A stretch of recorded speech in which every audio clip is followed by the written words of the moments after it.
You're in a good place now. You are listening to Perspectives with Ashley Burgess. Welcome back live to Live Your True Life Perspectives, and I'm your host, Ashley Burgess. Today we're going to be talking about, the roommate situation.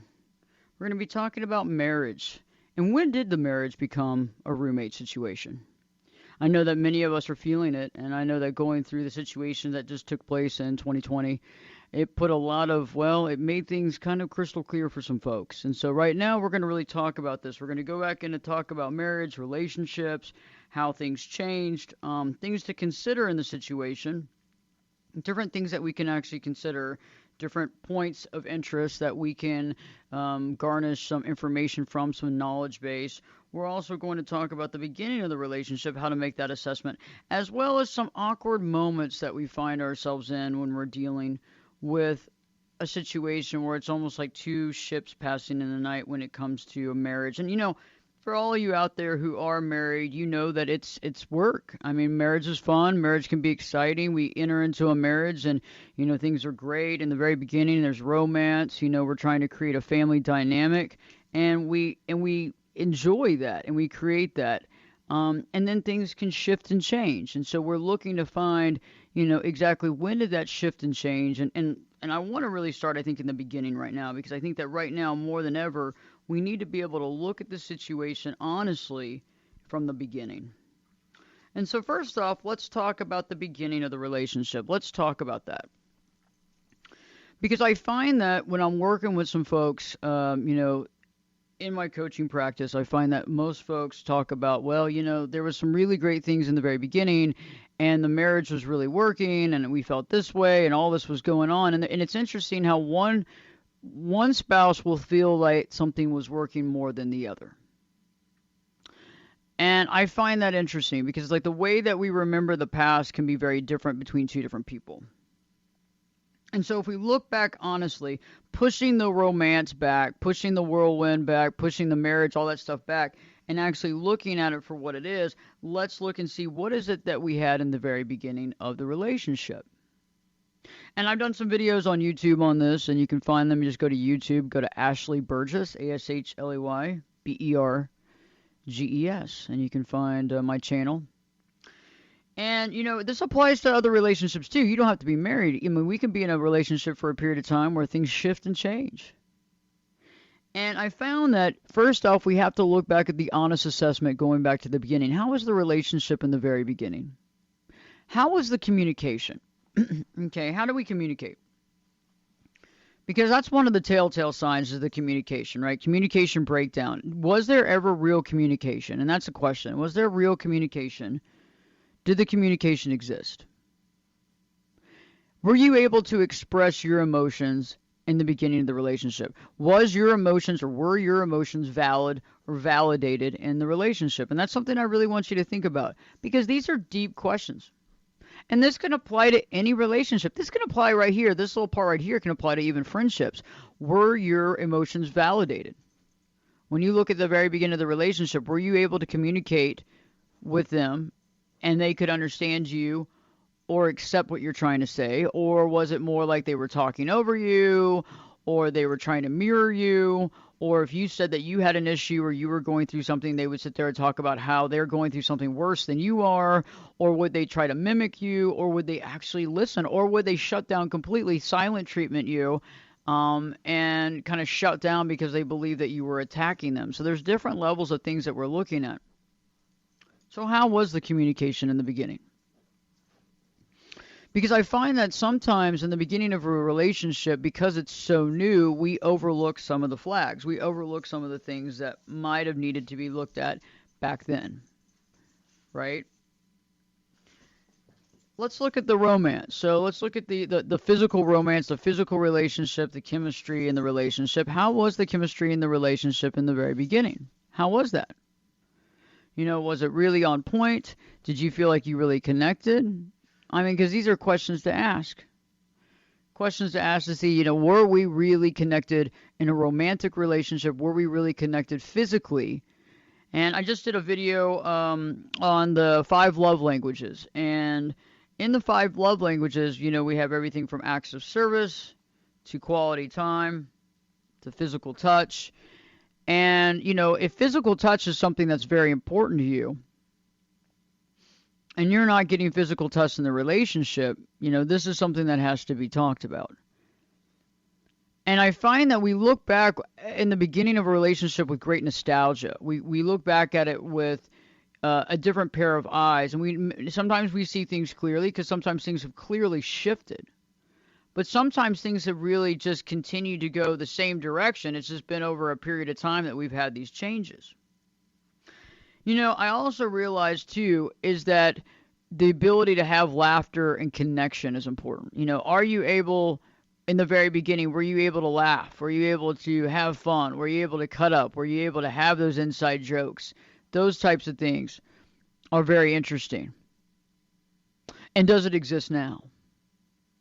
Because all these things are interesting because we look at these different levels of a relationship, whether, it's the communication, the compatibility, another concept is boundaries. A lot of times people think that there's supposed to be no boundaries in a marriage, which is absolutely false. There's supposed to be boundaries in any relationship that you plan on having a good relationship. Any relationship that you want consistency. Any relationship that you want to actually be healthy. Any relationship that you actually want longevity. We've got to have boundaries. And I've realized that a lot of folks in a marriage in the very beginning, there were no boundaries. Laissez-faire. Go, whatever happens, happens. No big deal. We just go with it. But in that process, what happens? In that process, we have a tendency of not having the boundaries that we need to have mystery, to have our own life. I found that one of the things that's very interesting to me when we talk about marriages is that in order to really have a solid marriage that lasts the test of time, both people have to have somewhat of their own life. Okay, there's got to be outlets for both people to do their own thing. We weren't born, connected at the hip. And I've realized that marriage, yes, it's important, but we have to have outside influences. We have to have our own life. We have to have our own things that we like to do. And we don't want to get to the point where we lose our identity. And I found where some people can. It's like they've given so much to the marriage. They've been there so long. They've done everything possible they can do. And it becomes burdensome because they start looking at all the things that they miss. I feel like I've missed all these things. I feel like all this has gotten in the way of me living my true life. And it's interesting, too, when somebody's been in a marriage for 20 plus years and they're like, you know what, I feel like I don't feel like I have an identity anymore. And the last thing that we want to be feeling is that way. We want to be realizing, we want to be able to have a solid identity, have a relationship at the same time, and be able to see where we can create those boundaries. I see that also in the very beginning, too. Like, it's not like anybody gave you the handbook on marriage and told you, hey, we're supposed to keep some mystery here. We're supposed to have some mystery. We're supposed to have some of our own life. We're supposed to have some of our own things that we like to do, our own hobbies, our own career, whatever that is outside of the marriage. And then we come together. And I find also that marriages actually work a lot better when we're not looking at quantity. We're looking at quality time. And I found that we've kind of lost that. And I feel like that's what kind of happened back in 2020 and a little part of this year as well, right? Is that all of a sudden it went from having somebody's own life and being able to go to work every day and doing your thing and having all this stuff going on, and the kids, if you have kids, having all these activities and overwhelmed with the activities, and all of a sudden, bam, everything shuts down for most people, right? And all of a sudden it's like you're there all the time. Oh my God. And all of a sudden you start seeing things that you were probably sweeping under the rug for a long time because you didn't want to see it. Nobody wants to see these things. Nobody wants to deal with this. I mean, it's hard enough like dealing with somebody at work that you care about, that you've had around, that you have to have that horrible conversation. Like, we got to get it together, or we got to figure out something. Nobody wants to have that conversation. That's at work, much less somebody you've been married to for 20 years. It's like we got to have that. And I think the writing on the wall showed up. And I think that folks were like, wow, okay, I'm stuck 24/7 with this. I can't get away from this. And we saw, alcoholism, drug addiction, all kinds of stuff go up, right? We saw it go up at incredible rates. And why was that? Because we want to avoid. We want to escape. We don't want to see what we have to deal with. And so today's show is mostly an observation. It's an observation to say, hey, where are we? How long have we been there? And what can we do to change this? What are some small things that we can begin to do right now? What are some bigger things we can do if we really want to change things? Do we really want to change things? Do we really want to augment the situation? Because, it all comes down to what's important. And it comes down to what we can handle. Because sometimes some of these things that we got to change in our life are massive. Overwhelmingly massive. And I'm not trying to put a bunch of stuff on the plate, guys. It's not like that. I'm not trying to start stress and anxiety. But what I am trying to bring up is just the fact that we all deserve to have unconditional love in our life. We deserve to be happy and to have joy. And if we're not having that, we need to really rethink things. I mean, we're here on this planet right now in this life that we're living. And, and I've talked to folks and they're like, well, I'm just going to keep doing it because it's all I know. Or I don't want to rock the boat. Or I'm overwhelmed. I don't even know where to begin. And I get that, okay? Yeah, nobody's pointing blame here. There is no judgment here. And by the way, if you think you're alone in this situation, you are definitely not alone. The amount of research that I've done on this subject, the amount of folks that I work with that are dealing with the roommate situation, you're not alone, okay? Actually, it's kind of the norm, unfortunately. We're in a position right now where this is more normal than the opposite. So the things that we can begin to consider, and I want us to consider this, the length of time. So let's look at clear communication. How long has there been some sort, because some of these things could be working great in your relationship. See, there's different percentages, right? There's percentages. Some of us are in the roommate situation where, wow, it's like you're literally ships in the night, right? It's like the roommate that you don't like very much that you deal with, right? And then some of you are in a situation where you really love your roommate. You're really connected with them. It's one thing, maybe one or two things that aren't working really well. Maybe you have an 80, a grade of an 80, a grade of a 75. It's not horrible. It's not failing. And you're like, there's ways to try to figure this out, but we got to get there and we got to figure out how long it's been going on, how we can make the changes, and what we can do. Okay? Because everything can be resurrected. But you know what? I think a lot of times we try to go back to the beginning of a relationship. But you know what? Was the beginning really the way that you saw it? Or was the beginning clouded with, the way that we wanted things to be? When I work with folks, they want to go back to the beginning. But one person says that's not the way that it was in the beginning. So we really have to think about this. We have to say, okay, are we willing to go to a new place? Are we willing to establish a new system? Are we willing to establish something new that actually works for us? And what does that look like? Because there's multiple options. We just got to figure out what everybody is willing to do, how important it is, and what we can do. So when I return, I'm going to be talking about, first off, the length of time that things have changed in communication. The length of time that things have changed with our ability to connect and entertain each other and have fun. And because you know what? The friendship is a basis for the relationship as well. I mean, as long as we still have a solid friendship based on, mutual respect, we have something. We're going to be talking about the sex and when did the sex change? Is there sex? Has it dried up? Is there no sex? What's the sexual schedule? And last but not least, we're going to be talking about how we can express our emotions. And are we able to? And we'll be talking about some fun, awkward moments as well, too, that many of you might have had recently if you're dealing with this situation. So stay tuned. Live Your True Life Perspectives with me, your host, Ashley Burgess, will be back in. I'll be back this time in 2 shakes.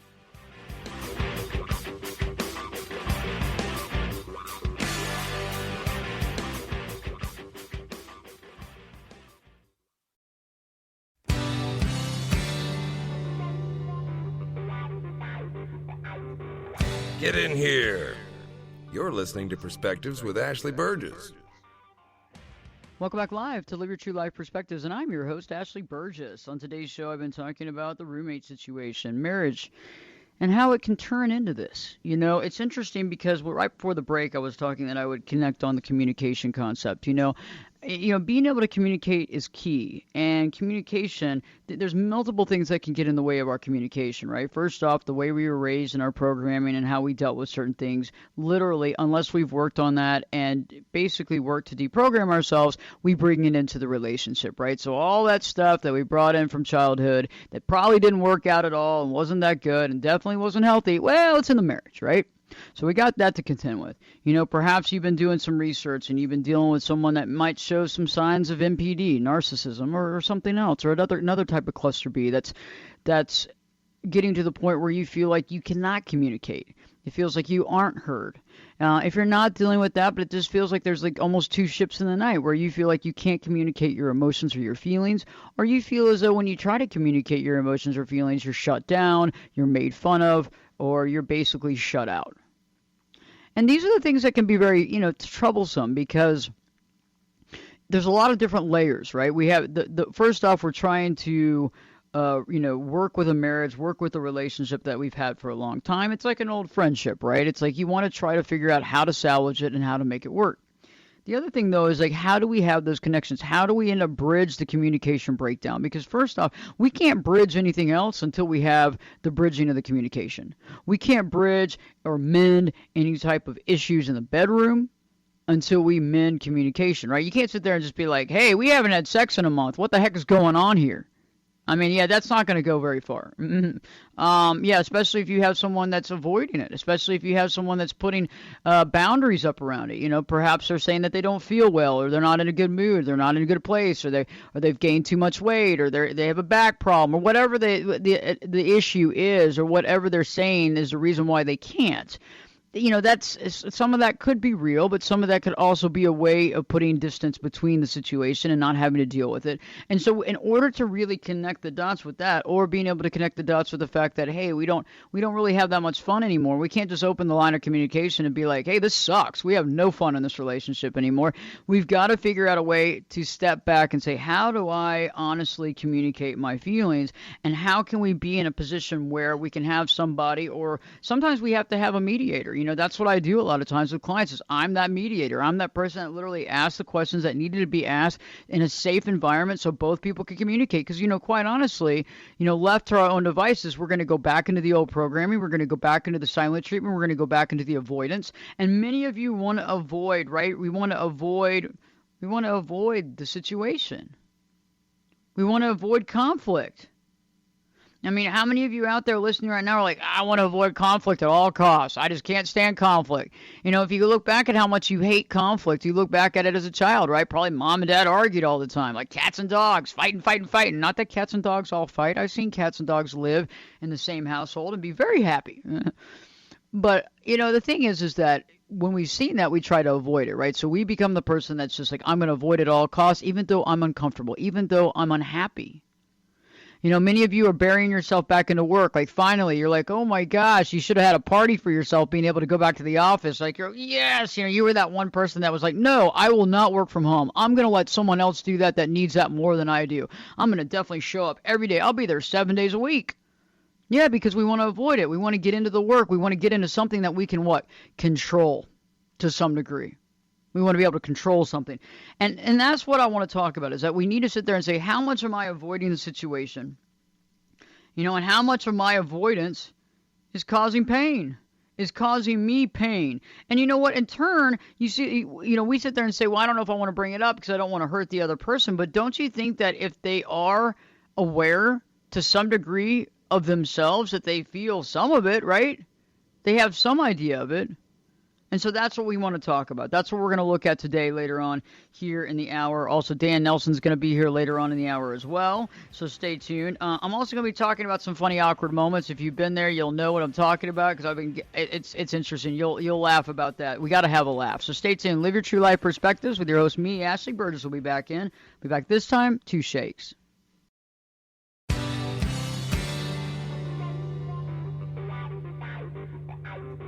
Turn it up and jump in the deep end on Perspectives. Now, here's Ashley. Welcome back live to Live Your True Life Perspectives, and I'm your host, Ashley Burgess. Today's show, we've been talking about the marriage and how it has turned into sometimes to the roommate situation. And right before the break, I was talking about communication, how communication is so important. And it's interesting because I feel that our ability to express ourselves in the relationship is extremely important. It's at the highest level of highest levels. And if we don't feel like we can express ourselves, we really don't have anything to go with. If we can't express how we feel or what's going on in our mind or the thoughts that we're having, how do we begin to have some sort of solution? And, it's interesting because I find, too, that the longer a situation goes on, that's not what we want, the harder it is to break down some of those walls that have been created. Because I think that we create walls. We create these walls so that we limit our emotional pain. But I also think a little bit is to separate ourselves from the situation. Many of you out there want to avoid conflict. And so we create these walls. We create kind of like an avatar of what the relationship looks like. And we kind of just hold on to that and say, okay, hey, this is what we got. I've realized, though, that until we can open communication, and some of you might say, hey, I've been trying to do this for a long time, but every time I try to speak, they talk over me, they don't listen to me, they don't allow me to communicate, or and it's a two-way street, and sometimes there has to be a mediator there because it's so difficult, right, to start breaking down those walls. I find it interesting, though, when I've worked with multiple clients and telling me recently about some of the awkward moments. These awkward moments when you realize that it's kind of a roommate situation where you're watching a film and the lead character is having like this real romantic rendezvous, or there's some sort of like sexual romantic scene and everybody's kind of quiet, right? It's an awkward moment. It's an awkward feel. And it kind of sucks, right? Because you go through the process and you're like, this is just not... there was a time when you could have it would have brought you together. Or there was a time where you could have had communication, but otherwise it seems like that's the moment where everybody kind of takes their moment to take a break or to grab something to eat or whatever, and it's like the unspoken. I think a lot of times too, when folks are going through the roommate situation, we also feel like we look at other people's marriages to judge them, right? You're judging your marriage against someone else's marriage, and it's interesting. Because you start thinking that all your friends or everybody else on the planet has a better marriage than you. And you know what, to be honest with you, that's just not real. That's just not true. I mean, most people's marriages are going through some sort of pain or suffering or some sort of pain point. You just don't know it. People are good at hiding it. People don't want to put out their laundry. People don't want to talk about it. Because a lot of times, right, what this connects is our ego, right? Our ego that we could... about the marriage, the ego of keeping the marriage, the ego of having the marriage work. Part of it is that the marriage has become what? Identity. Has become part of the identity of the individual. So if we don't have that identity, what do we do? If we've lost our identity, what do we do? And so you see how the marriage holds all this. There's so much that it holds into that we have to cut back the ego. And this is like in any relationship. I mean, you might be in a relationship right now that you've had for several years, and there's issues. And there's differences. And some of them that you've worked through and some of them that seem like you can't. And so it's like, how much is this of ego of me wanting to keep the relationship? How much is this of ego, me wanting to keep and solve and salvage the relationship at all costs? And think about that. And ego is interesting because it hides. Ego hides. Ego hides kind of in the recesses. It hides out, right? Because it's not like it's like, hey, it's me, it's ego. Yeah, it's me. No, it's more like, it hides out because it comes in different forms, right? It comes in the form of, I want this to work, or, we've had it for so long, whatever it looks like. The identity piece also is all kind of enmeshed with an ego because a lot of us have been married for most of our lives. I'm sure that most of you out here that are watching the show, that are listening on USA Radio Networks or watching the live social media cast on social media, on YouTube or on Facebook or on LinkedIn, or it's like, hey, yeah, it's become part of my identity. I mean, how could it not? How could it not? How can you be married to someone else and create a life with someone else and it not become part of your identity? That's probably impossible. So it's like, okay, so it has become part of your identity. And so part of that is also the fear of letting that go or the fear of working on it. And what happens if we say what we feel? What happens if we rock the boat? When we rock the boat, what happens next? And I think that many of us are in that part where you don't want to rock the boat, yet you have to rock the boat. So there's that inner fight, right? The inner turmoil that we're dealing with. And so, the inner turmoil is what I see a lot of folks deal with. When they reach out to me and they email me, they watch a video, they email me about it and say, I'm just in this, I want to change things. I want to augment things. I want this to work. I got to figure out how to make these changes. And it's like, I think when you get to that point, it's like, okay, let's figure out how, first off, what is it that we want from the marriage? that we're not getting? What is it that you want from the marriage that you're not getting? And you have to really be honest about this. You have to honestly think about, first off, what can the other person provide anyway? Because outside relationships are just as important, right? Outside relations, we can't get everything from one person. And by the way, we have to get everything from within. And that's another thing. It's like, also within me, what is it within me that I need to work on? Because if we're actually saying that this other person is supposed to give us happiness, we've kind of missed the boat.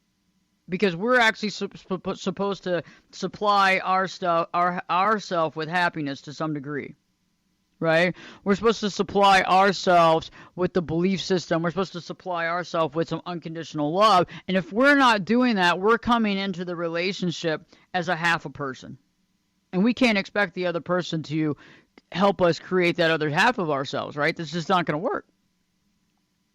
And so these are two things that I want you to think about right now, because in order to understand how to switch something, in order to understand if something is actually feasible to change, we have to understand what we want from it. What do we want from it? What are the things that we are not getting? What are we not getting? What are we not getting? I mean, and that's one of the biggest things, because I'm sure there are some things, and what are you getting? So think about it from the positive standpoint. What are you receiving from this marriage? Okay, do you have a close friend? Are y'all able to communicate? Do you have a sounding board? Whatever it is. I mean, these are the things that you have to ask yourself the question. What is it that I'm getting? But we can always look at both sides. And these are the questions you have to ask. And you have to write this stuff down and really think about it. This isn't just like, I think I'm going to get strawberries today at the grocery store. No, you got to write this stuff down. You got to think about it, because in order to express ourselves and to understand ourselves, we have to actually look at it, what we're dealing with. We have to understand what's going on. And that's something that's so important, when we get to that part. And when we understand how the relationship is actually happening, what's going on, what is missing, what is not missing. You know what I'm saying? So it's like, okay, we have to get there. How do we get there? What do we do? And I feel that when we're actually able to understand that, that's when we're able to actually see what needs to change, what needs to shift, and where we can go from there. And that's what's so important. So right now, when we come back from the break, we're going to go to Dan Nelson right now. But when we come back from the break, I'm going to give you two more tips that I want you to think about, two more things that I want you to think about that is so powerful that you're going to need to think about that in order to really help your marriage and to help your relationship. Now, for our historical perspective, and the interesting story about this with Dan is that Dan's going to tell us a historical perspective of some people that, well, I don't know, they were wanting to get married and almost didn't get married because, well, they were having a little too much fun. And I think that some of us in our marriages are starting to realize, well, gosh, we might want to wish we were them. So it's good to have you on, Dan. How are you doing today? Doing well, Ashley. How are you? Doing great. Great to have you on. Yeah, so this is sort of interesting because there was this reverend, he was a notable person in the community. His name was John Fisk, and he kept a notebook that has survived to modern times and been transcribed. And it's pretty amazing when you look at the role of the minister in these communities in early New England. So this was 1667. And this Reverend John Fisk notes are about a couple named Joshua Flesher and Griselle Jewell. And at the time he was making these notes, Joshua was 19 and Griselle was 14. And just to, throw in a little more controversy, make everybody that's married feel, well, I'm not like them. They were also first cousins, which was a lot more common back then. There was only so many people within your traveling distance that were of the same religion. But not to justify what was going on. But anyways, he was basically documenting what he was finding out about this young man, Joshua, and what was going on. And he basically had gone and bought a horse without his father's permission, sort of like, I guess, a teenager buying a car nowadays. And his dad voided it. And then they were saying, okay, well, he's hanging out with this John Waldo guy. We're not sure who's the good influence, who's the bad influence. But bottom line, this guy isn't like going to church, and that's a big problem. So they said, look, you got to come to church this day, so we have a chance to save your soul. And he did not attend, and that got him quite upset. So, and they said, oh, he was also talking about religion, but not at church, which was could get you in trouble too, because they couldn't see what you were saying. So they, look, we're going to admonish him and this other guy, his buddy John Waldo, and say that these guys are not, really living up to the code here.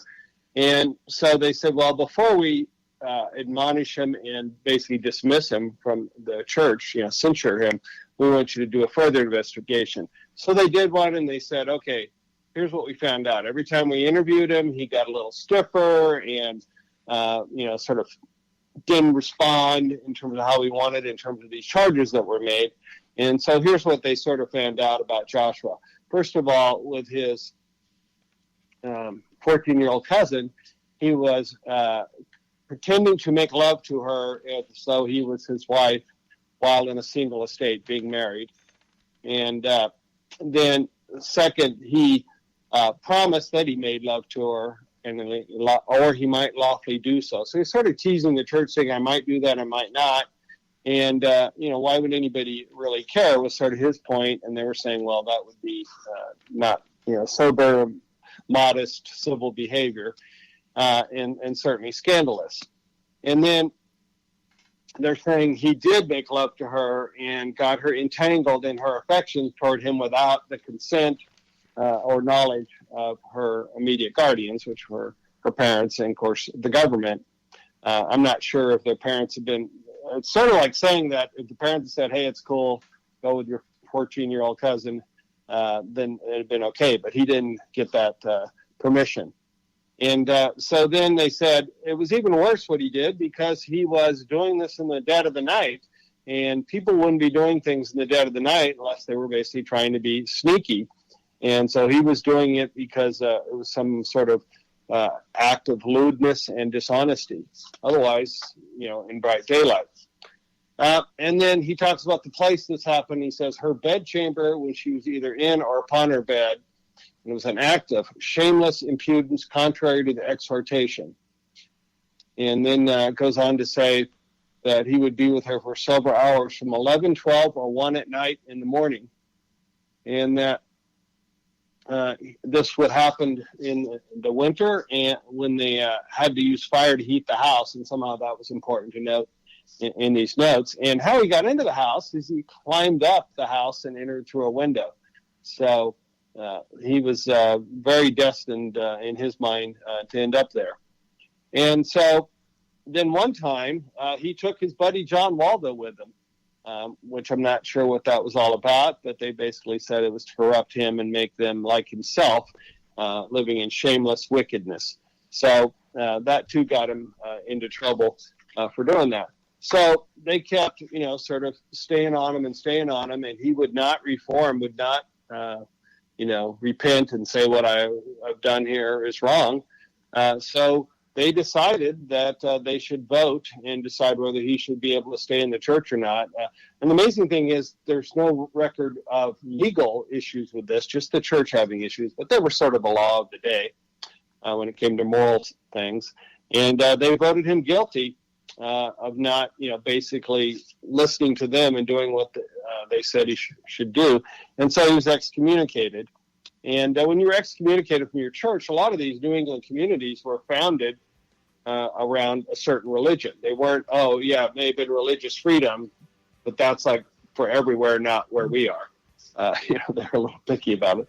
So how this all ended up, a year later, they ended up being married, Joshua and Griselle. So whatever hanky-panky was going on, apparently they decided to grow up about it, resolve it, and got married and got to start having all the things you've been talking about today on your show as their challenges. That's awesome. I love the story, and it's interesting how history has definitely, our past has changed. So great story, Dan. Thanks for coming on live, and I love the fact that this is actually all real. So stay tuned. Live your true life perspectives with me, your host Ashley Burgess. Will be back in. I'll be back this time. 2 shakes.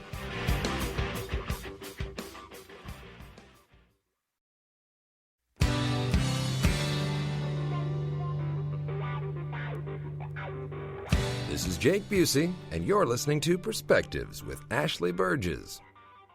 Welcome back live to Live Your True Life Perspectives, and I'm your host, Ashley Burgess. We just heard Dan's historical perspective, which is very interesting how it lines out in what we've been kind of talking about. But we're talking about the marriage concept as well as the roommate situation. And right before the break, I've been giving some options as far as questions to ask. What do you want from the marriage? That's the first thing. What do we want? What do we really want that we're not getting? The second thing is, what are we getting out of the marriage? Think about that. What are we actually getting? What is it? Because it can't be all bad. It can't be all good. It can't be all bad. So we got to think about that. What is it that we are getting from the marriage? Okay. One of the questions, too, is, what am I needing to work on myself? What are some things that I need to do to work on myself? What are some things that I need to do to work on myself to be more solid, to be more complete, to be more fulfilled? What are those things? That's a question. That's a question. And that's something that we have to ask ourselves. These questions are deep, right? They're not just like, oh, yes, no, maybe, I don't know. No, they're kind of deep questions, but you know what they do? They allow us to ask the questions that we need to start getting the answers that we need. Because if we're in a situation like this in a relationship, whether it's a marriage or whether it's a relationship that's not married, it doesn't matter. You don't have to be married to have these issues. Okay? You don't have to be married to have these issues. These issues are real. We have to have answers to these questions, and we have to know where we stand. The question also is, if the sex is missing, if the sex is missing, when did it start? When did it go missing? When did it happen? When did it change? When did it shift? Have y'all always been compatible? Have there been compatibility? Have you felt like you haven't been able to express yourself sexually? Do you feel like you're kind of stuck in a relationship where you're unable to have that? Do you feel overwhelmed by that? Are you not a very sexual person and you feel like the other person is constantly wanting sex from you and you don't want that? I mean, think about that. These are things that have to be discussed too, because some people see sex or physical touch as being an act of love and a showing of love. Other people don't. So it depends on what it connects with you. But there has to be some sort of connection there. And we have to kind of look back at the beginning of the relationship and say, was there a connection sexually in the very beginning? And, the thing is that we have to ask ourselves these questions. It's always good to have somebody as a mediator. That's something that I actually do, is it helps people, because you need somebody that can ask the right questions in a safe environment. Because sometimes it's hard to begin this communication. Because a lot of times, more often than not, we've been holding this in for so long that the communication usually comes out as an argument or anger or, just an argument, a fight or whatever. Or when you bring it up to the other person doesn't want to deal with it. Sometimes, we avoid conflict in all ways. Sometimes people don't want to deal with it. They just keep overlooking it. We have to also look at, does there need to be some boundaries in the marriage? Does there need to be in every relationship we need to have boundaries. Is there boundaries that are needed? Where are those boundaries necessary? I mean, does there need to be some mystery in the relationship? Does there need to be some boundaries about what you see and what you don't? I mean, you know what I'm saying? There's things about it. Does there need to be some boundaries about how much time you really do spend together and about doing things outside of the marriage? Does there need to be some boundaries about I'm going to hang out with my friends one night a week or whatever that looks like? And, it's like, I want you to also think about, we've all created these limitations, these boundaries, these walls. Actually, I consider them walls. What are the walls that you've created in your own mind to process this or to not deal with it or escape the fact that we have to work through this? The thing that I really want to express, though, before I leave today, because remember, we have another show next week, is that we have to just be able to understand that we are not alone. You're not alone. If you're dealing with this situation in a relationship or a marriage, you are not by yourself. There's a lot of people More than not. There's more people more like you than not that are dealing with this. And so we have to work on it. It's like anything else in our life. We have to work on it. We have to see the pros and cons. We got to figure out what we can do within ourselves to make change. Then we got to figure out outside of that what can be done with the relationship and how can we come together to facilitate some work and a change. And it's not about going back to the way we were before. It's about creating a new relationship, a new connection that works now. Because you've changed, both of you have grown and changed, and now it's time to actually create something that actually works for the new you, right? That works in the new relationship. So I hope this information has helped you. Remember, once we write these things down and we answer some of these questions, we have more information and knowledge so that we can communicate, but we also are able to connect the dots with ourselves and help ourselves to a level that we're not able to if we don't ask these questions. Check out my YouTube channel. Go to Ashley Burgess, Berges. You can go to my website at ashleyberges.com or the10daychallenge.com, the number 10, the10daychallenge.com. Looking forward to next week. In the meantime, don't forget to live your true life and live your true life perspectives with me, your host, Ashley Burgess, will be back in. I'll be back this time. You know it. I'll be back this time in 3 shakes.